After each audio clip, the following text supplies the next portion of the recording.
तर देशामध्ये मुस्लिमांविरुद्ध राजकीय ध्रुवीकरण होत असल्याचा आरोप केला जातो. हा केवळ राजकीय प्रचार आहे की वास्तविक परिस्थिती आहे?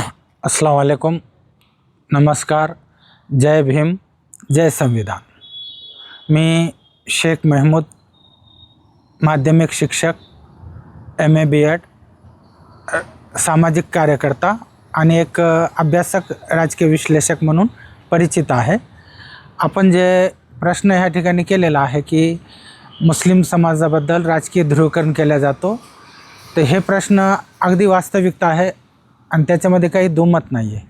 कारण आपण एकंदरीत जर पाहत असताल तर सध्याच्या देशाची राजकीय परिस्थिती आणि सामाजिक परिस्थिती ह्या दोन्ही बाबींचा जर आपण विचार केलं तर एक विशिष्ट विचारधारा जे केवळ कोणत्या समाजासाठीच नव्हे तर देशासाठी सुद्धा घातकच आहे. आणि ही विचारधारा सध्या काय करत आहे की कोणत्याही कारणास्तव मुस्लिम समाजावर टीका टिप्पणी करून मुस्लिम समाजाला अगदी राजकीय आणि सामाजिकदृष्ट्या वाळीत टाकण्याचं, दुर्लक्षित करण्याचा प्रयत्न करत आहे.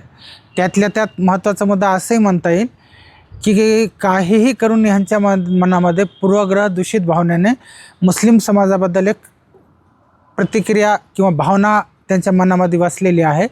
जसे की उदाहरणामध्ये मी नेहमी सांगत असतो की एखाद्या घरामध्ये एखाद्या व्यक्तीने चुकीचं कृत्य केलं, सरळ सरळ आपण म्हणायला हरकत नाही की समजा दुर्दैवाने एखाद्या व्यक्तीचं खून केलं तर त्याला अटक होते, न्यायाधीश महोदय त्यालाच शिक्षा देतात, न की त्याच्या परिवाराला. परंतु आजची परिस्थिती अशी व्हायली की एखाद्याने मुस्लिमांनी काय केलं की लगेच त्याला जेहाद जेहाद जेहाद कोणतेही जेहादचे शब्द देतात.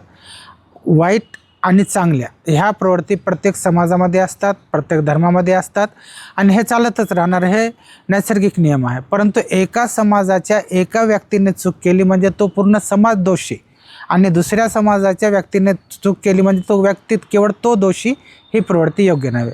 म्हणून एकंदरीत आपण भारताचा जर विचार केला, आपल्या देशाचा विचार केला तर सध्याच्या परिस्थितीमध्ये मुस्लिम समाजाला राजकीयदृष्ट्या, सामाजिकदृष्ट्या, आर्थिकदृष्ट्या मागं टाकून सर्व इतर समाजाचा ध्रुवीकरण करणे आणि त्याच्यातून आपला व्यक्तिगत हेतू साध्य करणे, स्वार्थ साध्य करणे.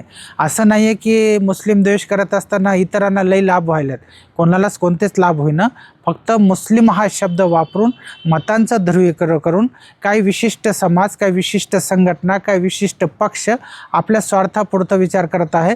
म्हणून माझं व्यक्तिगत मत जर सांगायचं असेल तर स्पष्टपणे मी सांगू इच्छितो की आपल्या सध्याच्या परिस्थितीमध्ये आपल्या देशामध्ये मुस्लिम समाजाच्या विरुद्ध ध्रुवीकरणाची प्रक्रिया खूपच तीव्रतेने चालू आहे.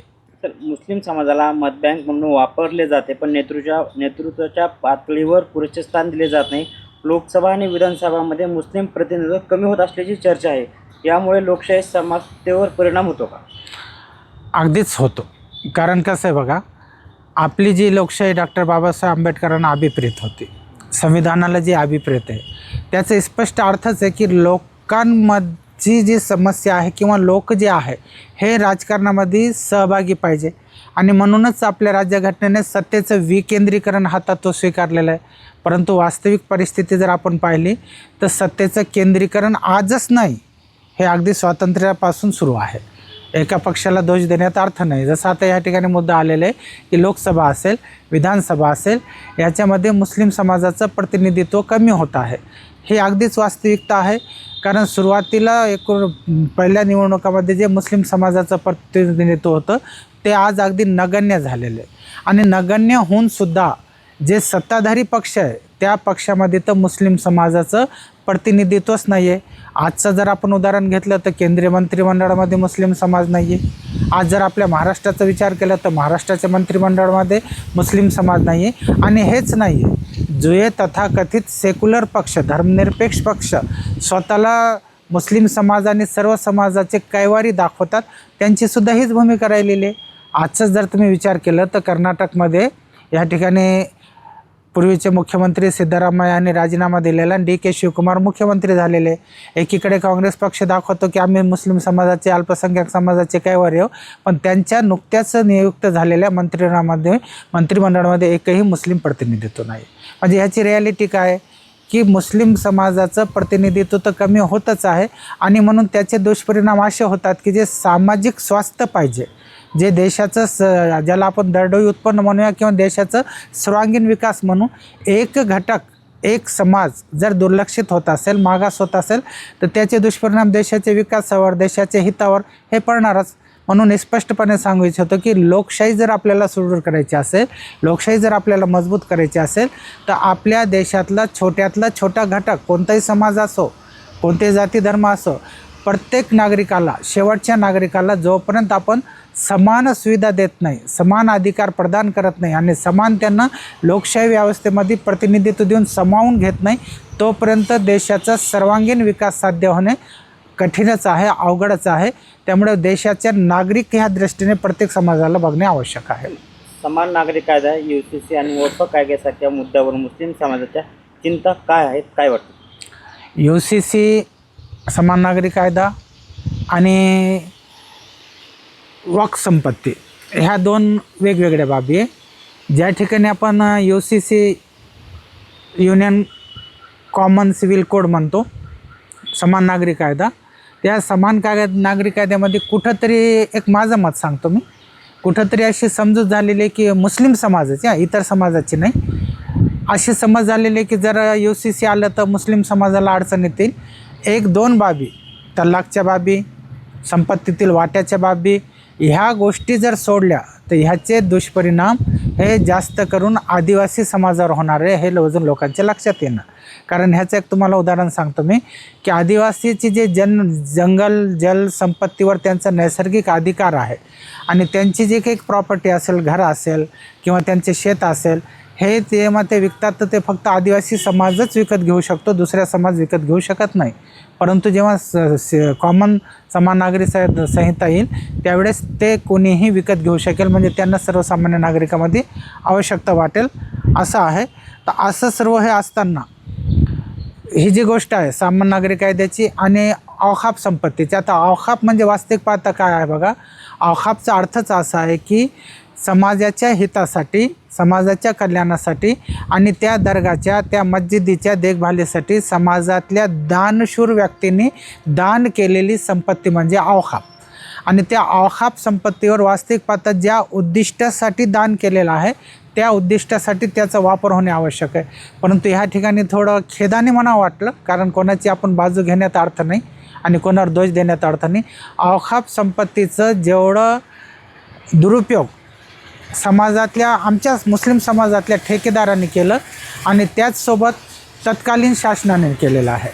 कारण औखाप समितीवर असे सदस्य बसवले गेले, असे अध्यक्ष बसवले गेले ज्यांनी कधी चुकून त्या संपत्तीचा सदुपयोग केलेला नाही.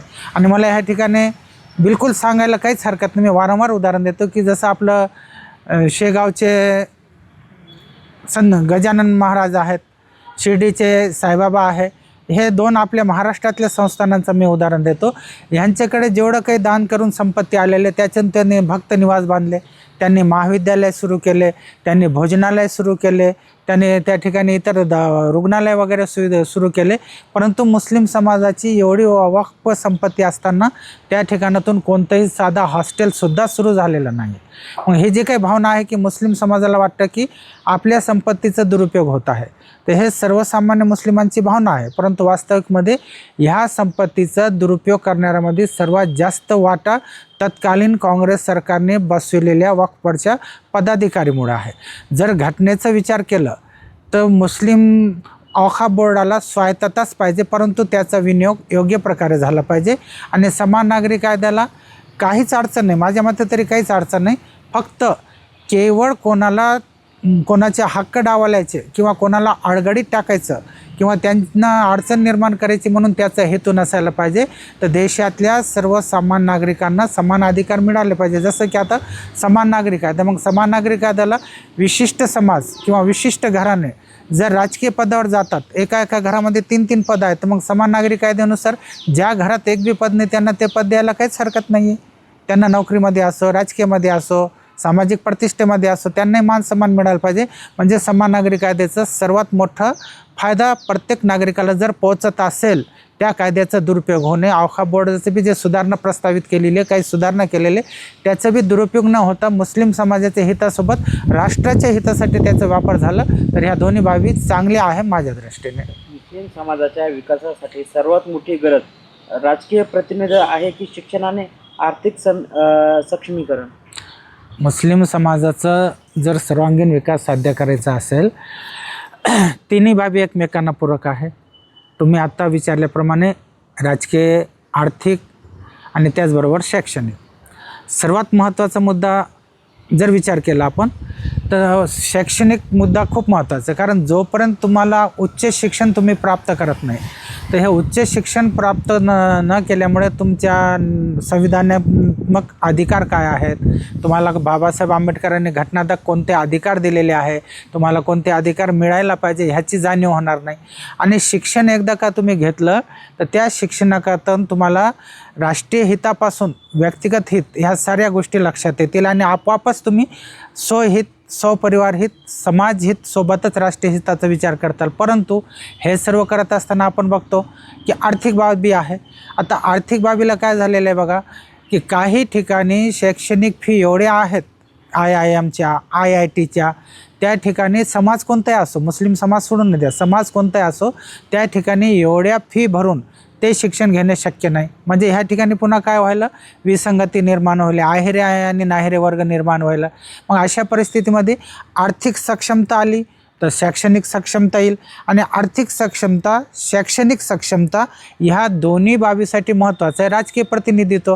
कारण उदाहरणामध्ये आता सहकारी बँका असो किंवा सहकारी सूतगिरणी असो किंवा मग नगरपालिका असो, महानगरपालिका असो, जिल्हा परिषद असो, पंचायत समिती असो, विधिमंडळ सभागृह असो की मग संसद सभागृह असो, ह्या ठिकाणी जर समाजाचं योग्य प्रतिनिधित्व असेल आणि तो त्या ठिकाणी बसून आपल्या समाजाच्या हितासाठी योजना आखत असेल, तर मग त्या योजनेचा लाभ घेऊन आर्थिक सक्षमता येईल. आर्थिक सक्षमता आली की शिक्षण वाढेल आणि ह्या दोन्ही गोष्टी जर साध्य झाल्या तर त्या समाजाचा सर्वांगीण विकास होऊ शकतो. म्हणून मुस्लिम समाजाचा जर सर्वांगीण विकास साध्य करायचा असेल तर ह्या ठिकाणी हाच मुद्दा विनंती करावा लागेल, तिन्ही घटक, राजकीय नेतृत्व, आर्थिक सक्षमता आणि शैक्षणिक विकास. परंतु सर्वात महत्त्वाचं माझ्या दृष्टीने आहे राजकीय नेतृत्व. राजकीय नेतृत्व उभा राहील तर त्यांच्या शैक्षणिक संस्था उभ्या राहतील.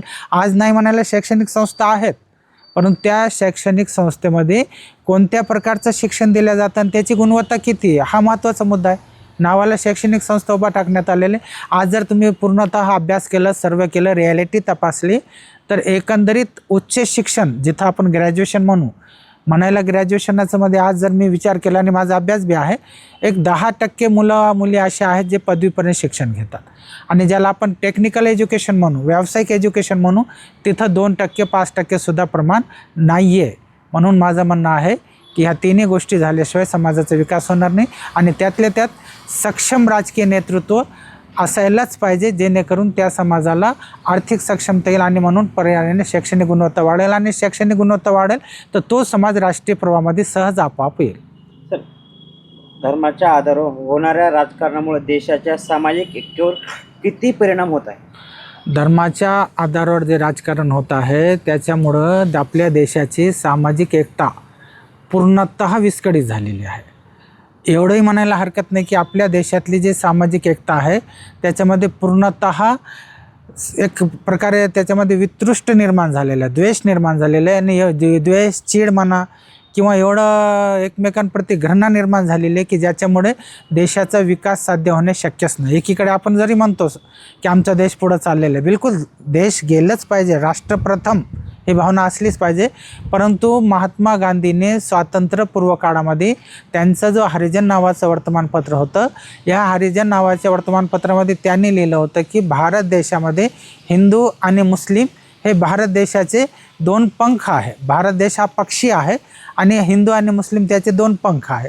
एक पंख जरी तुटला तरी तो पक्षी नावाचा भारत देश भरारी घेऊ शकणार नाही. त्यामुळे दोन्ही पंख सक्षम असणे आवश्यक आहे. आणि आता आपण बघतो की वेगवेगळे गट, वेगवेगळे पंथ, वेगवेगळे धर्म जातीमध्ये विभागले चालले आणि त्याचा परिणाम असा होतो की आपल्या शेजारी पाजारी राहणारे जे एकेकाळी गुण्यागोविंदाने नांदत होते ते एकमेकांना संशयाच्या दृष्टीने बघतात. तर अशा परिस्थितीमध्ये जेव्हा आपण एकसंघ राहणार नाही, आपल्यामध्ये एकोपाची भावना राहणार नाही, एकमेकांबद्दल आपल्याला जर विश्वास राहणार नाही, कारण किती कोणी काही म्हणलं की ह्यांना देश सोडून जावं लागेल, ह्यांनी देशाच्या बाहेर जायला पाहिजे, परंतु महामानव डॉक्टर बाबासाहेब आंबेडकरांनी घटनेमध्ये अशी तरतूद केलेली आहे की कितीही तुम्ही आदळापट करा, कोणत्याही एका नावाने राष्ट्र घोषित होऊ शकत नाही. या ठिकाणी आपला देश धर्मनिरपेक्ष आहे, ते धर्मनिरपेक्षच राहणार. मग आता डॉक्टर बाबासाहेब आंबेडकरच्या घटनामुळे ह्यांचा हेतू साध्य करता येत नाही, म्हणून हे सध्या काय करायले, समाजामध्ये कोणत्या प्रकारचा भेदभाव निर्माण करायला आणि समाजामध्ये भेदभाव निर्माण झाल्या कारणाने प्रगती ज्याच्या त्या ठिकाणी ठप्प आहे. आता मोठ्या शहरामधलं काही भाग सोडून द्या ऑनलाईनचं, पण सर्वसामान्य गावामध्ये एक मिडल क्लास सिटी असेल, तालुकास्तरीय, तर प्रत्येकाचे व्यवहार प्रत्येकावर अवलंबून आहे. किराणा दुकान असतील, हे असतील, ते असतील, जे काही असतील, तर ह्या ठिकाणी सामाजिक एकोपा ठेवणे गरजेचंच आहे. आणि सध्याच्या परिस्थितीमध्ये जे सामाजिक एकोपा बिघडवण्याचं काम करत आहे, माझ्या दृष्टीने सर्वात मोठे देशद्रोही तो आहे, कारण देशामध्ये असंतोष तेच निर्माण करत आहेत. मुस्लिम समाजाने आता पारंपरिक राजकारणावर अवलंबून न राहता स्वातंत्र्य नेतृत्व निर्माण करण्याची गरज आहे का? हा जो प्रश्न आहे की मुस्लिम समाजाने पारंपरिक नेतृत्ववर अवलंबून न राहता किंवा स्वतंत्र नेतृत्व निर्माण करण्याची गरज आहे का नाही. आदरणीय पत्रकार साहेब, मी आपणास सांगू इच्छितो की ह्यावर माझा एक लेख मागच्या 2 वर्षापूर्वीच प्रकाशित झालेलं आहे की मुसलमानांनी स्वनेतृत्व निर्माण करण्याची आवश्यकता आहे. आता स्वनेतृत्व म्हणजे काय आणि पारंपरिक नेतृत्व म्हणजे काय? पारंपरिक नेतृत्व आपण त्याला म्हणूया जे कोणत्या तरी पक्षाच्या बांधील असतात आणि त्यांचं नेतृत्व त्यांना जे म्हणेल तेच करतात. ते नेहमी मी सांगत असतो की मुस्लिम समाजाचं नेतृत्व समाजामध्ये येऊन आपापल्या पक्षाचा प्रचार करतात, पण पक्षाच्या बैठकांमध्ये, सभागृहामध्ये समाजाचे मुद्दे मांडतच नाही, किंबहुना त्यांना समाजाच्या मुद्द्याची जाणीवच नाही. कारण जे नेतृत्व आहे ते नेतृत्व मुस्लिमामधून असंच नेतृत्व वर उचलत आहे किंवा अशाच माणसाच्या डोक्यावर हात ठेवतात जो माणूस त्यांचं ऐकायला समाजाची चर्चा करणारच नाही. अशा परिस्थितीमध्ये मुस्लिम समाजाने कोणत्या पक्षाने कोणत्याला उमेदवारी दिली आणि तो पक्ष चांगला म्हणून त्याला मतदान करण्यापेक्षा तुम्ही स्वतः पारख केली पाहिजे की तुमच्याकडं कोण सक्षम व्यक्ती आहे जो तुमच्या हिताचा विचार करेल. कायदेशीरदृष्ट्या केवळ काहीतरी अफवा करणे, काहीतरी फेकमफाकी करणे, काहीतरी बोलणे ह्याला अर्थ नाही. मग तुम्ही पाहिलेलं आहे तुमच्या गल्लीमध्ये, तुमच्या गावामध्ये सर्वांगीण विचार करणारा, अभ्यासू व्यक्तिमत्व, कायद्याची जाण ठेवणारा, सर्व माहिती ठेवणारा, योजनांची माहिती ठेवणारा व्यक्ती कोण आहे, अशा व्यक्तीला तुम्हाला स्वतःचं नेतृत्व म्हणून निर्माण करावं लागेल. म्हणजे ह्या ठिकाणी सारांशमध्ये सांगायचं असेल तर जे काही पारंपरिक नेतृत्व आलेलं आहे ते नेतृत्व न ठेवता मुस्लिम समाजाने स्वतःचं नेतृत्व निर्माण करणे आवश्यक आहे. आणि तुम्ही ह्या ठिकाणी प्रश्न विचारला, मला संधी दिली, त्यामध्ये अजून एक खूप महत्त्वाचा भाग आहे. मग ते तत्कालीन काँग्रेस पक्ष असो की मग राष्ट्रवादी काँग्रेस पक्ष असो, ह्यांनी जे मुस्लिम नेतृत्व निर्माण केलेलं आहे ते मुस्लिम नेतृत्व मुंबईमधलं आहे आणि मुंबईमधला बी मुस्लिम नेतृत्व उत्तर भारतीय आहे. ते उत्तर भारतीय व्यवसायाच्या निमित्ताने मुंबईमध्ये आले आणि त्यांनाच समाजाचं नेतृत्व पुढं केलेले ते व्यावसायिक आहेत. त्यांना महाराष्ट्रातल्या मुस्लिमांच्या कोणते प्रश्न आहेत, कोणत्या समस्या आहेत, त्यांच्या अपेक्षा काय, त्यांच्या गरजा काय, त्यांची आवश्यकता काय, याचा कोणताच अभ्यास नाही. ते त्यांच्या शाही थाटात राहून शाही प्रश्नच ठेवतात आणि त्यांचा उद्योग विकास काढायचा प्रयत्न करतात. म्हणून मूळ मुद्दा तुमचा प्रश्न अगदी योग्य आहे की मुस्लिम समाजाने परंपरागत नेतृत्वावर विश्वास न ठेवता किंवा तीच रीती पुढं चालू न ठेवता तरुणांनी, अभ्यासकांनी, विचारवंतांनी स्वतः विचार करायला पाहिजे, अभ्यास करायला पाहिजे आणि आपल्या समाजातून आपलं नेतृत्व उभं केलं पाहिजे, जेणेकरून आपल्या समाजाचा हित आणि विकास साध्य करणे सोयीचं होईल. हा प्रश्न थोडा वेगळा आहे, चालू सरकारच्या बद्दलच आहे. सरकारच्या विविध योजनांचा लाभ मुस्लिम समाजापर्यंत पुरेशा प्रमाणात पोहोचत आहे का? महत्त्वाचा प्रश्न आहे की जे वर्तमान शासन आहे यांच्या जे काही विविध योजना आहे ह्या योजनांचा लाभ मुस्लिम समाजापर्यंत पुरेसा पोहोचतो का? परंतु ह्याचाच दुसऱ्या बाजूने जर आपण विचार केलं तर योजना कोणत्या? कारण योजना एवढ्या आहेत की त्या योजना ठराविक लोकांशिवाय इतरांना माहीतच नाही. आता ह्या ठिकाणी मी थोडक्यात काही योजनांचं उदाहरण देऊ शकतो. तुम्ही सांगितल्याप्रमाणे योजना शासनापर्यंत पोहोचतात का? उदाहरणामध्ये लाडकी बहीण योजना, ही योजना बिलकुल मुस्लिम समाजापर्यंत पोहोचतच आहे आणि त्यांना ते योजना भेटत आहे, ह्याबद्दल काही दुमत नाही आहे. प्रधानमंत्री आवास योजना, घरकुल योजना ज्याला आपण म्हणतो, ती योजनासुद्धा जे काही नियमामध्ये बसतात त्या सर्व मुस्लिमांना मिळतच आहे, याबद्दल काही दुमत नाही. या ज्या योजना आहेत ह्या छोट्या मोठ्या हां, मी तेच म्हणतो. पण ज्या प्रामुख्याने योजना असतात उद्योगधंद्यासाठी असतील किंवा भविष्य घडवण्यासाठी तर मी शैक्षणिक संस्था असतील. मी त्याच प्रश्नाकडे वळतोय की छोट्या योजना ज्या आहेत सर्वसामान्य त्या योजना मिळतात, परंतु माझा पुढचा मुद्दा तोच होता की मुख्य ज्या योजना आहेत, उदाहरणामध्ये आता काही ठिकाणी कॉटन क्लस्टर असतो, काही ठिकाणी जिनिंग आहे, काही ठिकाणी मोठे उद्योग आहे.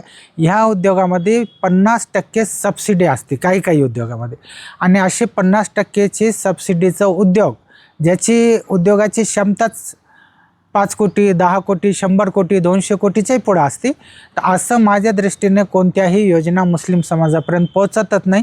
याला दुसरी बाजू अशी आहे की एकीकडे म्हटलं जातं की मुस्लिम समाज एवढं सक्षमच नाही पैसे लावायला. मुस्लिम समाज 4 लोक एकत्र येऊन पार्टनरशिपमध्ये पैसे लावण्याची क्षमता आज ठेवतो, परंतु त्यांना जी प्रक्रिया आहे ना, बँकिंग सपोर्ट करते आणि राजकीय नेतृत्व नसल्यामुळे ती फाईल पुढं सरकत नाही, मंत्रालयापर्यंत जात नाही, त्याला कोणी सँक्शन करत नाही. त्यामुळे जे उद्योगधंद्याच्या योजना असतील आणि शैक्षणिक योजनेच्या बाबतीत मी यापूर्वी सांगितलेलं आहे की मुस्लिम समाजाने उर्दू माध्यमाच्या, काही ठिकाणी अपवाद मराठी माध्यमाच्या शाळा सुरू केलेल्या, पण ते माध्यमिक शाळेपर्यंत आहे आणि तिथं अनुदान येतो आणि तो अनुदान त्या लाभ शिक्षकांना पगाराला होतो, काही प्रमाणामध्ये संस्था चालकाला वेतनोत्तर अनुदान वगैरे होतं, किंवा मध्यंतरी मदरसा आधुनिकीकरण योजना आलती, अल्पसंख्याक शाळा विकासासाठी 2-3 लाखाच्या योजना आलत्या, ह्या भेटतात. परंतु जे मेडिकल कॉलेजेस आहे, जे इंजिनिअरिंग कॉलेजेस आहे, ज्याच्यामध्ये मॅनेजमेंट कोटा असतो, त्या ठिकाणी गरीब मुलांना कटअपच्या मार्कापर्यंत जर त्यांनी मार्क घेतले तर त्यांना घेता येतो, अशा मोठ्या योजना किमान आपल्या महाराष्ट्रामध्ये सर्वसामान्य परिसरामध्ये, कारण मी सुरुवातीला सांगितल्याप्रमाणे मुस्लिम नेतृत्व जे UPतून आलेलं आहे त्यांना मोठं केलं जातं, परंतु महाराष्ट्रीयन नागरिक आणि भारतातले मूळ नागरिक अशा मुस्लिम समाजाला मोठ्या अनुदानाच्या, ज्याच्यातून मोठा विकास होईल आणि रोजगाराची निर्मिती होईल, अशा कोणत्याही योजना पोहोचत नाही, हे स्पष्ट आहे. सबका साथ सबका विकास या घोषणेच्या पार्श्वभूमीवर मुस्लिम समाजाचा प्रत्यक्ष अनुभव काय सांगतो? सबका साथ सबका विकास चांगली म्हण आहे, परंतु मुस्लिम समाजाच्या अनुभवाबद्दल बोलायचं असेल तर ह्या ठिकाणी मुस्लिम समाजाचा विकास साध्य झालेला नाही. का झालेलं नाही मी सुरुवातीला आताच्याच मागच्या प्रश्नामध्ये सांगितलं. घरकुल वगैरे सारख्या किरकोळ बाबी भेटल्या, परंतु सबका विकासचं तात्पर्य काय आहे? समजा आपण घरी धरू की एका घरामध्ये 4 भाऊ आहे आणि त्या परिवारामध्ये 12 जर केळ खायला आणलेले आहे, तर त्या 4 भावामध्ये आणि आई वडील 6, नियमानुसार प्रत्येकाला वाटा 2-2चं यायला पाहिजे. परंतु ह्या ठिकाणी व्हायला काय की एका भावाला 10 चालले आणि दुसऱ्या भावाला 1-1च चाललं, म्हणजे सबका विकास या ठिकाणी साध्यच होईना. आता आपण पाहतो की एखादी गोष्ट, उदाहरणामध्ये आता मी 3 उदाहरण या ठिकाणी देतो आणि स्पष्ट द्यायला काहीच हरकत नाही. UPमध्ये घटना घडली की एका मुस्लिम मुलाने दुसऱ्या धर्माच्या मुलाला मारलं. मग हे मारत असताना त्याचे व्यक्ती कारणे होते, त्याच्या बहिणीला छेडत होते, परंतु नंतर त्या मुलाचं एन्काउंटर केलं गेलं आणि जो मुलगा मारला गेला त्याच्या परिवाराला पैसे बी दिले गेले, 5 लाख रुपये, नोकरी देण्याचं आश्वासन दिलं गेलं. चांगली बाब आहे, सहाय्य झालंच पाहिजे, मर्डर करणे चुकचं आहे, त्यालाही शिक्षा झालीच पाहिजे. परंतु त्याच दिवशी दिल्लीमध्ये एक घटना घडली, मारणारा हिंदू समाजाचा होतं, मरणारा हिंदू समाजाचा होतं, त्याला फक्त अटक केल्या गेली आणि मरणाऱ्याच्या परिवाराला कोणत्याही सुविधा देण्यात आलेल्या नाही आहे. म्हणजे जो न्याय तिथं लागू झाला तो न्याय ह्या ठिकाणी दिल्लीमध्ये लागू झाला नाही. आणि मग सबका साथ सबका विकास या ठिकाणी येईच ना. आता आपण बघतो कालच्या विधान परिषदेमध्ये काही जागा बिनविरोध झाल्या आणि त्या बिनविरोध जागेमध्ये एका घराचं उदाहरण नाव घेणे योग्य नाही, पण कोकणमधला भाग आहे, घरात खासदार, घरात मंत्री, घरात मुलगा आमदार, कुठे सबका साथ सबका विकास? काही समाज असे आहेत, काही घरं असे आहेत ज्यांच्याकडे सक्षमता आहे, योग्यता आहे, पात्रता आहे, अनुभव आहे, शिक्षण आहे, परंतु त्यांना साधं नगराध्यक्ष होण्याचा सुद्धा मान मिळू शकत नाही. आरक्षण असेल तर संयोगाने भेटतो, परंतु ओपन कॅटेगरीमध्ये कितीही क्षमतावान असले तरी त्यांना तो लाभ भेटत नाही. मुस्लिम समाज तर आहेच आहे, इतर समाजालासुद्धा. म्हणून माझं ह्या ठिकाणी प्रामाणिक मत आहे की सबका साथ सबका विकासमध्ये मुस्लिम समाजाला ना साथ भेटलं ना मुस्लिम समाजाचा विकास झालं. आणि जोपर्यंत हे शक्य होणार नाही ते मन योग्य होणार नाही. सबका साथ सबका विकास. मुस्लिम समाजाबाबत सर्वात मोठा गैरसमज कोणता आहे जो राजकारणात वारंवार वापरला जातो? मुस्लिम समाजामध्ये मी पुरंच सांगितले, पण म्हणजे महत्त्वाची बाब म्हणजे पूर्वग्रह दूषित भावना, की हा समाज असा आहे, ह्या समाजाने असंच केलेलं आहे आणि तो समाज तसाच करतो. आता हे गैरसमज कसं आहे, पूर्वीच्या काळी शिक्षणाचा अभाव होता आणि शिक्षणाचा अभाव असल्यामुळे प्रगती काय आहे आणि नेमकं हित कशामध्ये आहे हे कळत नव्हतं. आणि ज्यांच्याकडे शिक्षण होतं त्यांना या गोष्टी मान्य होत्या. म्हणून पूर्वीच्या काळामध्ये मुस्लिम समाजाची लोकसंख्या किंवा अपत्याची संख्या जास्त होती, ह्याला नाकारता येत नाही. परंतु आजही तोच गैरसमज आहे की मुस्लिम समाजाची लोकसंख्या झपाट्याने वाढत आहे, ह्या समाजाची लोकसंख्या कमी होत आहे. असंच राहिलं तर 2050ला मुस्लिम समाज देशात नंबर 1 होईल. हे भावना सर्रास चुकीची आहे. कारण तुम्ही जर विचार केला तर आज सुशिक्षित घरामध्ये तुम्ही सर्वे करा, आता जनगणना एरी चालू आहे, तुमच्यासमोर येणारच आहे. कोणत्याही मुस्लिम परिवारामध्ये सध्या मागच्या 15 वर्षात ज्यांचे लग्न झाले 2 आणि 3 अपत्यापेक्षा अधिक अपत्य नाही आहे. म्हणजे मुस्लिम समाज परंपरागतच विचार करतो, तो आधुनिक विचार करत नाही. हे जे गैरसमज आहे हे चुकीचं आहे. मग त्याला मूळ कारण आहे की मुस्लिम समाजाला राष्ट्रीय प्रवाहापासून जाणून बुजून 1947पासून दूर ठेवलेला आहे. त्यांना योग्य प्रवाहात येऊ दिलेलं नाही, त्यांना योग्य ज्ञान मिळू दिलेलं नाही, त्यांना आधुनिक शिक्षण मिळू दिलेलं नाही. आणि त्याची परिणिती आहे की त्या अज्ञानाच्या अभावाने काही गोष्टी ते न कळत त्यांच्या चुकतात आणि तोच गैरसमज घेतात की पूर्ण समाज असा आहे. समाज नाही आहे, समाजातल्या काही घटकांची तशी प्रवृत्ती असू शकते. म्हणून मी या ठिकाणी आपल्या माध्यमाने हे विनंती बी करू इच्छितो की बाबा तुम्ही कोणत्याही समाजाबद्दल गैरसमज न बाळगता त्याची वास्तविकता बघून घ्या. त्या समाजाला शिक्षण द्या, आर्थिक सक्षम करा, राजकीय नेतृत्व द्या, समाज आपोआप प्रगती करेल. आपण बघितलं असेल मुस्लिम समाजाचे प्रश्न केवळ निवडणुकापुरते चर्चिले जात असतील तर याला राजकीय अपयश म्हणावं लागेल. पूर्णतः राजकीय अपयश आहे. कारण जेव्हा जेव्हा निवडणुका येतात तेव्हा सर्रास उमेदवार जे असतात, आमदारकीचे असो, खासदारकीचे असो किंवा राष्ट्रीय पक्ष असो, त्यांचे जे जाहीरनामे असतात त्याच्यामध्ये मुस्लिमांचे मुद्दे घेतात की आम्ही शादीखाना करून देऊ, आम्ही हे करून देऊ. बरं झालं तुम्ही हा प्रश्न विचारलं. आता तुम्ही बघा, शादीखाना मुस्लिम समाजामध्ये एवढं लोकप्रिय शब्द झालेलं आहे की एखादा नेतृत्व म्हणला आम्ही शादीखाना करून देतो की येड्यावाने मुस्लिम त्याच्या मागं. शादीखाना हा व्यक्तिगत मुद्दा आहे, सामूहिक मुद्दा नाही आहे. मला माझ्या मुलीचं लग्न करायचं तर मी कोणत्याही मंगल कार्यालयामध्ये पैसे भरून करू शकतो. शादीखाना बी मला पैसे भरावेच लागणार. तो समाज विकासाचा घटक नाही. समाज विकासाच्या घटकाच्या बाबतीत इतर समाजाला जसं प्रत्येक खेड्यामध्ये, उदाहरणामध्ये आता आपण विचार करूया, समाज मंदिर बांधल्या जातं, सांस्कृतिक सभागृह बांधून दिल्या जातं, इकडं बौद्ध विहार बांधून दिल्या जातात. असं पूर्ण महाराष्ट्रामध्ये, भारताचा तर मी सांगू शकत नाही कारण बाहेरचा मला तेवढा अनुभव नाही आहे, पण तिथे बी तेच गोष्ट असणार. अख्ख्या महाराष्ट्रामध्ये मुस्लिम समाजाच्यासाठी कुठंतरी सामाजिक सभागृह बांधलेला आहे, समाज मंदिर बांधलेलं आहे किंवा सांस्कृतिक सभागृह बांधलेलं आहे, तुम्हाला आढळून येणार नाही. म्हणजे मुस्लिम समाजाचे निवडणूक आले की असे मुद्दे उचलले जातात जे गैरलागू आहेत आणि समाज त्याला भावनिक दृष्टीने बघतो आणि त्यातनं मतदान देऊन टाकतो आणि मूळ मुद्दे बाजूला राहतात. मुस्लिमांना आवश्यकता काय आहे? वाचनालयाची आवश्यकता आहे. त्यांच्या भागात वाचनालय पाहिजे, त्यांच्या भागामध्ये अभ्यास करण्यासाठी सामाजिक सभागृह पाहिजे ज्या ठिकाणी रात्रीचं अभ्यासिका चालू शकेल. त्यांना मुस्लिम समाजामध्ये विचारवंतांना बैठका घेण्यासाठी जागा उपलब्ध पाहिजे, त्यांना स्किल सेंटर्स उपलब्ध पाहिजे. या गोष्टी कुठे बी झालेल्या नाही आहे. म्हणजे जे निवडणुकीमध्ये मुद्दे मुस्लिमांना लागू होतात ते मुद्दे पूर्ण फसवे आहेत. ह्याच्यासाठी अगोदरच आता करणार म्हणण्यापेक्षा महमूदुर रहमान कमिटी आहे, सच्चर आयोग आहे, न्यायमूर्ती रंगनाथ मिश्रा आयोग आहे आणि ह्यांनी सगळं त्यांच्या अहवालामध्ये प्रतिपादित केलेलं आहे की मुस्लिम समाज कुठं परिस्थितीत मागं आहे आणि त्यांचा विकास करण्यासाठी कोणत्या गोष्टी केल्या पाहिजे. परंतु तिन्ही अहवाल गुंडाळून बासनात बांधून ठेवून टाकण्यात आलेले आहे. म्हणून ह्या ठिकाणी मुस्लिमांच्या जे काही घोषणा असतात ते पूर्ण फसवे असतात. खरंच जर त्यांचा विकास करायचा असेल तर त्यांच्यासाठी तुम्हाला परिपूर्ण अभ्यास करावा लागेल, त्यांच्या गरजा लक्षात घ्यावे लागेल आणि त्या अनुषंगाने नियोजन करून ते प्रामाणिकतेने लागू करणे आवश्यक आहे. पुढील दशकात भारतीय मुस्लिमांचे राजकीय भवितव्य आपण आशादायक मानता की चिंताजनक? माझ्या दृष्टीने पुढच्या दशकामधले जर मुस्लिम समाजाने रिॲलिटी विचार नाही केली तर चिंताजनक आहे.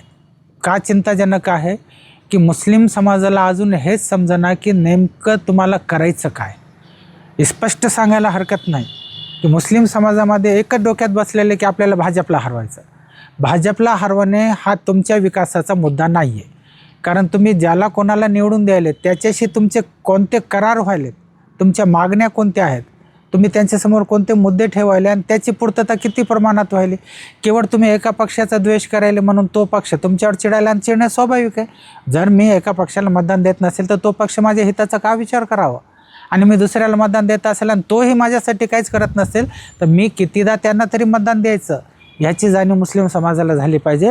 आणि आजची जी परिस्थिती आहे, जर हीच परिस्थिती चालत राहिली तर येता काळ, दशकच नव्हे तर येता काळ मुस्लिमांच्या दृष्टीने अगदीच चिंतातूर आहे, घातक आहे. आणि परिस्थिती तर साहेब मी तुम्हाला सांगतो ह्या थराला चाललेली आहे, जे मी वारंवार सांगत असतो समाजाला की जर तुम्ही जागृत नाही झालात, सक्षम नाही झालात तर कदाचित रोहिंग्या मुसलमानाप्रमाणे तुमचीही अवस्था होईल. तुम्हाला या ठिकाणी जीवन जगणे कठीण होऊन जाईल.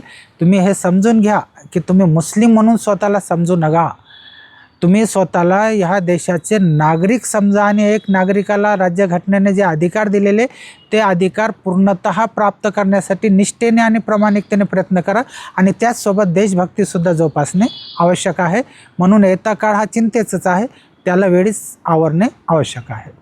ग्रामीण भागामध्ये मुस्लिम समाजांपर्यंत संविधान पोहोचवणं कितपत गरजेचं आहे, कारण त्यांना स्वतःचा अधिकार आणि हक्क समजत नाही, तोपर्यंत त्यांना संविधान कळणं किती गरजेचं आहे? खूपच महत्त्वाचा प्रश्न आहे. आणि ग्रामीण भागामध्येच नव्हे तर शहरी भागामध्ये सुद्धा मुस्लिम समाजापर्यंत संविधान पोहोचवणे खूपच आवश्यक आहे. कारण डॉक्टर बाबासाहेब आंबेडकरांची जर आपण प्रस्तावनाच पाहिली आणि त्या प्रस्तावनेतले काही मुद्दे घेतले तर त्या मुद्द्यांचा विचार केला तर डॉक्टर बाबासाहेब आंबेडकरांनी देशातल्या पूर्ण घटकांचा विचार केलेला आहे. परंतु आज मुस्लिम समाजाला हेच माहीत नाही की त्यांचे अधिकार काय आहेत. उदाहरणामध्ये छोटंसं उदाहरण देतो. समजा जर एखादा व्यक्ती, आता मुद्दाच आला तर सांगतो की सध्या आपल्या महाराष्ट्रामध्ये गोवंश प्रतिबंधक कायदा आहे. कायद्याचं स्वागत आहे, कायद्याचं पालन झालंच पाहिजे आणि त्याचे पूर्ण काटेकोर अंमलबजावणी शासनानेच नव्हे तर मुस्लिम समाजाने सुद्धा केलीच पाहिजे. कारण कायदे पाळणे हे नागरिकाचं कर्तव्य आहे. परंतु ज्या प्रमाणामध्ये वातावरण निर्मिती करण्यात आली ईद उल अदाच्या वेळेस की हे बंद हे बंद हे बंद, तर तसं प्रतिबंधक आपल्या महाराष्ट्रामध्ये, आपल्या देशामध्ये अनेक गोष्टी आहे. देशी दारू प्रतिबंधक आहे, गुटखा प्रतिबंधक आहे, मटका प्रतिबंधक आहे, अवैध वाहतूक प्रतिबंधक आहे, अवैध रेती उत्खनन प्रतिबंधक आहे, अवैध गौण खनिज संपत्ती उत्खनन प्रतिबंधक आहे. परंतु ह्या साऱ्या गोष्टी चालू आहेत. मग ह्या साऱ्या गोष्टी चालू असताना मुस्लिम समाजाच्या डोक्यामध्ये एकच की हा प्रतिबंध आहे. अरे भाई हा प्रतिबंध आहे तर मग कायदा काय सांगतो आणि आपली राज्यघटना काय सांगते की तुम्हाला प्रत्येक गोष्टीवर आवाज उठवण्याचा अधिकार आहे. जसं एक संघटन गौरक्षासाठी पुढं येतो, यायलाच पाहिजे, आवश्यक आहे. त्याचप्रमाणे इतर समाजाने आणि मुस्लिम समाजाने इतर प्रतिबंधित गोष्टी जे केल्या जातात त्याच्या बाबतीत जर आवाज उचललं तर आपोआप सर्वसमानता या ठिकाणी येईल. आणि ह्याच्यासाठी आवश्यकता काय, तुम्हाला राज्यघटनेच्या अभ्यासाची. मग आता राज्यघटनेचा प्रसार अभिमानाने मी सांगू इच्छितो की आमचे मार्गदर्शक डॉक्टर प्राध्यापक प्रवीण कनकुटे सर आहे. यांनी संविधान साक्षरता अभियान चळवळ सुरू केलेली आहे. परभणीला आम्ही 1-2 शिबिरं घेतलेले. या ठिकाणी सुद्धा मी संविधान बचाव समिती स्थापन केली होती. कारण जोपर्यंत संविधानाचा अभ्यास होत नाही तोपर्यंत तुमची प्रगती आणि तुमची अधिकारची तुम्हाला जाणीवच होत नाही. त्यामुळे मुस्लिम समाजासोबतच जे वंचित घटक आहेत, कोणताही समाज असो, त्यांच्या घराघरापर्यंत संविधानाची महत्त्वाची कलमे पोचलीच पाहिजे. आणि नुसतं पोचून उपयोग नाही तर त्यांनी ते कलमांचं वाचन केलं पाहिजे. जेव्हा त्या कलमाचं वाचन होईल त्या क्षणी त्यांच्या लक्षात येईल की आपले अधिकार काय, आपण या देशाचे नागरिक आहोत, कोणीही आपल्याला आपल्या अधिकारापासून वंचित ठेवू शकत नाही. म्हणून कटाक्षाने सांगतो, माझी स्वतःचीही जबाबदारी आहे की प्रत्येकाने प्रत्येक नागरिकापर्यंत, त्यातल्या त्यात मुस्लिम समाजापर्यंत संविधानाच्या महत्त्वाच्या कलमा पोहोचवणे आवश्यकच आहे. सर, देशातले आणि प्रामुख्याने महाराष्ट्रात सर्व समाजामध्ये विश्वास आणि सलोखा निर्माण करण्यासाठी सरकार असेल, राजकीय पक्ष आणि समाज नेत्यांनी किंवा सामाजिक कार्यकर्त्यांनी नेमके काय करावे? सर्व समाजाला सोबत घेऊन जायचं आहे. राष्ट्रीय एकता एकात्मता निर्माण करायची आहे, एकोपा निर्माण करायचं आहे. समाजामध्ये जर आपल्याला सुरक्षेची भावना निर्माण करायची असेल तर अशा वेळेस प्रत्येक राजकीय पक्ष असो, प्रत्येक संघटना असो आणि जे काही नेतृत्व आहे ह्यांनी काय करायला पाहिजे, प्रत्येक समाजाला समान दृष्टीने बघून प्रत्येक गोष्टीमध्ये प्रत्येक समाजाला सामावून घेणे आवश्यक आहे.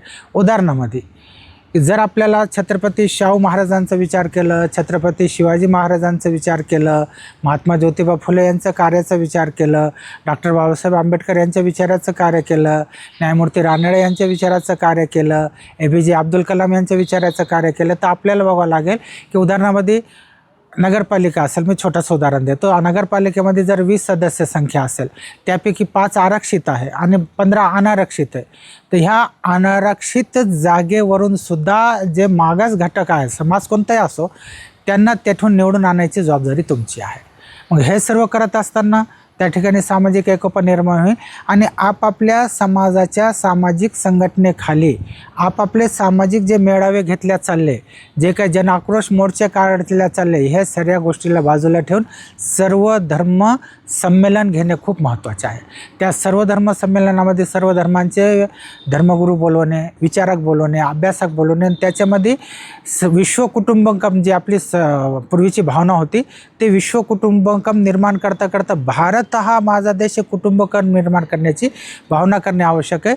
आणि त्यामुळे प्रत्येकाचं जे काही सुरुवातीचं धोरण होतं, दिवाळी साजरी करायला सर्व समाज एकत्र यायचं, मुस्लिम त्योहाराला सगळं समाज एकत्र यायचं, बौद्ध समाजाच्या कार्यक्रमाला सगळं समाज एकत्र यायचं, आता ह्या गोष्टी औपचारिकता राहिलेल्या आहे. या औपचारिकता न ठेवता ह्याला वास्तविकतेमध्ये आणणे आणि सर्वात महत्त्वाचं म्हणजे सर्व धर्म संमेलन घेऊन सर्व धर्माच्यासाठी एकोपा निर्माण करण्यासाठी सर्व नेतृत्वाने, सर्व समाजाने, सर्व पक्षाने प्रयत्न करणे खूप खूप गरजेचं आहे.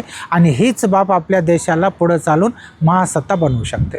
हिंदू मुस्लिम आणि बौद्ध मुस्लिम पहिले अत्यंत एकोप्याने राहताना दिसत होते, पण अलीकडच्या काळामध्ये हे संबंध प्रत्येक ठिकाणी बिघडत चालल्याचे आपल्याला पाहायला दिसून येते. की हिंदू मुस्लिम आपण तो एक भाग समजू शकतो कदाचित, की देशातलं राजकारण बघून तो भाग निर्माण होऊ शकतो, पण बौद्ध मुस्लिम देखील हा वाद वाढत चालतात आपल्याला अनेक ठिकाणी बघायला दिसून येते. याचं प्रामुख्याने कारण काय असू शकतं व ते एक करण्यासाठी काय प्रयत्न करायला पाहिजे? हिंदू मुस्लिम हा वाद तर अगदी जुना आहे, स्वातंत्र्यपूर्वपासून आहे, त्याच्या पार्श्वभूम्या वेगळ्या आहेत आणि त्याचं मुख्य सूत्रधार हेच आहे की सत्ता प्राप्ती. पण त्याचसोबत जे बौद्ध मुस्लिम वाद बी आहेत जे वाढत चाललेले आहेत, तर सर्वप्रथम हिंदू मुस्लिमच्या बाबतीतच आपण सारांशमध्ये बोलूया की हिंदू मुस्लिम वाद बी वाढायला नकोच पाहिजे. कारण हिंदू मुस्लिम वाद वाढत असताना जे समाजामध्ये अशांतता निर्माण होती आणि अशांतता निर्माण झाल्यामुळे उद्योगधंद्यावर, व्यापारावर नकळत परिणाम होत असतो. आणि त्यातल्या त्यात बौद्ध मुस्लिम जे तुम्ही प्रश्न विचारला, वाद वाढत चाललेले आहेत, ते बौद्ध मुस्लिम वाद कुठंच वाढत चाललेले नाही आहे. तुम्ही सहज विचारात लक्षात घ्या की हा समाज, दोन्ही समाज शांतप्रिय. कारण बौद्ध समाजामध्ये तुम्ही जर पूर्ण पाहिलं तर महात्मा गौतम बुद्ध जे अहिंसेचे पालन करते होते आणि त्यांनी अहिंसेचे तत्त्व न स्वीकारलेले तर होतेच होते, पण अहिंसा त्यांनी सर्व समाजाला शिकवलेली आहे. आपल्या भारत देशातूनच अहिंसेचा प्रसार झालेला आहे आणि त्याचंच मग नंतर परिणती सम्राट अशोकमध्ये झालेली आहे, ज्याच्यामध्ये त्यांनी कलिंगच्या युद्धामध्ये जे नरसंहार झाला, त्या नरसंहारापासून त्यांचं मन त्या ठिकाणी हेलावलं आणि तिथून पुढं त्यांनी युद्ध सोडून दिलं आणि स्वतः बौद्ध धर्माचा प्रसार करण्यासाठी अनुयायी देशोदेशीला पाठवले. म्हणजे शांतिप्रिय समाज बौद्ध समाज. आणि मोहम्मद पैगंबर तर असे व्यक्ती होते ज्यांनी शांततेसाठी आटोकाट प्रयत्न केलेले. त्याचं एक छोटंसं उदाहरण सांगतो की मोहम्मद पैगंबर सल्लल्लाहु अलैहि वसल्लम वाटेने जात होते आणि वाटेने जात असताना त्यांना एक बाई नेहमी त्यांच्या अंगावर कचरा टाकायची, सतत चालायचं, त्यांनी कधी चुकून काही बोललेच नाही. मग नंतर ते बाई गाव बदलत असताना सामान घेऊन जावं लागली, तिला ते वजं उचलणं झालं, तर आप हुजूर मोहम्मद सल्लल्लाहु अलैहि वसल्लमनी ते सामान स्वतःच्या पाठीवर घेऊन गेले आणि त्या बाईला पोस्त केलं. मग नंतर ते बाईने विचारलं की तुम्ही एवढे चांगले आहात आणि हे सर्व तुम्ही आणलं केलं, तुम्ही कोण आहे? मग त्यांनी सांगितलं की मी तेच आहे जे तू माझ्या अंगावर कचरा टाकत होते. म्हणजे शांती आणि माणुसकी ह्याच्यातून हे दर्शन होतं. म्हणजे दोन्ही धर्माचं मूळ उद्दिष्ट शांतिप्रिय आहे, दोन्ही धर्माचं मूळ उद्दिष्ट करुणामय आहे. मग अशा परिस्थितीमध्ये हा वाद वाढतो. ते हे वाद दोन्ही समाजातून वाढत नाही आहे, ते एक तिसरी शक्ती आहे. ज्या तिसऱ्या शक्तीला कुठंतरी वाटतं की हे दोन समाज वैचारिक दृष्टीने एक आहे, शांतिप्रिय आहे, अभ्यासू आहे. एक समाज मोहम्मद पैगंबरांना मानणारा आहे, एक समाज डॉक्टर बाबासाहेब आंबेडकरांचे अनुयायी आहेत, गौतम बुद्धांना मानणारा आहे. आणि हे समाज एकीकडे मुस्लिम समाज 14% जवळपास आहे, बौद्ध समाज 6% जवळपास आहे. आणि ह्यांच्यात जागृती झाली आणि हे दोन समाज जर एकत्र आले तर कदाचित आमच्या प्रस्थापित सत्तेला धक्का पोहोचू शकतो. आणि हे धक्का पोहोचू नये म्हणून कुठंतरी गैरसमज निर्माण करून या दोन समाजामध्ये वाद निर्माण करण्याचा प्रयत्न तिसरी शक्ती करते. आणि हे तिसऱ्या शक्तीचं षड्यंत्र ह्या दोन्ही समाजाने ओळखलं पाहिजे की बाबा आपला ना रोटी बेटी व्यवहार आहे, रोटी व्यवहार असेल, बेटी व्यवहार नाही आहे, आपल्या धुऱ्याला धुऱ्या नाही आहे, आपलं कोणतं देणं घेणं नाही आहे. मग आपण आपसामध्ये वाद घालणे, काहीतरी बोलणे, चुकीचे विचार आणणे, एकमेकांना द्वेष देणे, एकमेकांना भांडणे, हे पूर्णतः चुकीचं आहे. हे केवळ राजकीय षड्यंत्र. ज्या दिवशी मी स्पष्टपणे सांगतो आणि माझी कॉलेजपासून ही भूमिका आहे की ज्या दिवशी ह्या देशातला मुस्लिम समाज, दलित समाज आणि इतर समाजातलेही जे दुर्लक्षित घटक आहे, वंचित घटक आहे, हे एकत्र येतील, त्याच दिवशी ह्या समाजामध्ये आणि ह्या देशामध्ये एकंदरीत पूर्णतः परिवर्तन होईल. ज्या ठिकाणी आपण ज्याला म्हणतो की क्रांती, ही क्रांती अशी शांततापूर्ण क्रांती असेल, ज्यामुळे समाजाचा विकास होईल, देशाचा विकास होईल आणि त्याच्यातूनच खरी एक नवनिर्मिती होईल. म्हणून ह्या ठिकाणी बौद्ध धर्म आणि मुस्लिम धर्म किंवा आणि हिंदू धर्म बी आपण यांना बाजूला ठेवलं तर बौद्ध धर्म आणि मुस्लिम धर्माने आपसामध्ये सामंजस्य वाढवायचं आणि दोन्ही धर्माने समन्वय ठेवून हिंदू धर्माशी बी समन्वय करायचं. कारण तुम्ही अजून बी बघा, मी खूप अभ्यास करतो, कोणत्याही धर्मामध्ये पूर्ण समाज वाईट नाही आहे.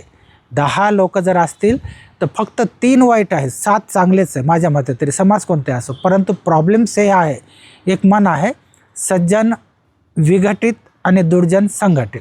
मग प्रत्येक समाजाचे दुर्जन एकत्र आले आणि ते असं काही वातावरण निर्माण कधी करायला ते सज्जनांना वाटायला ह्यांच्या नादी लागून उपयोगच नाही.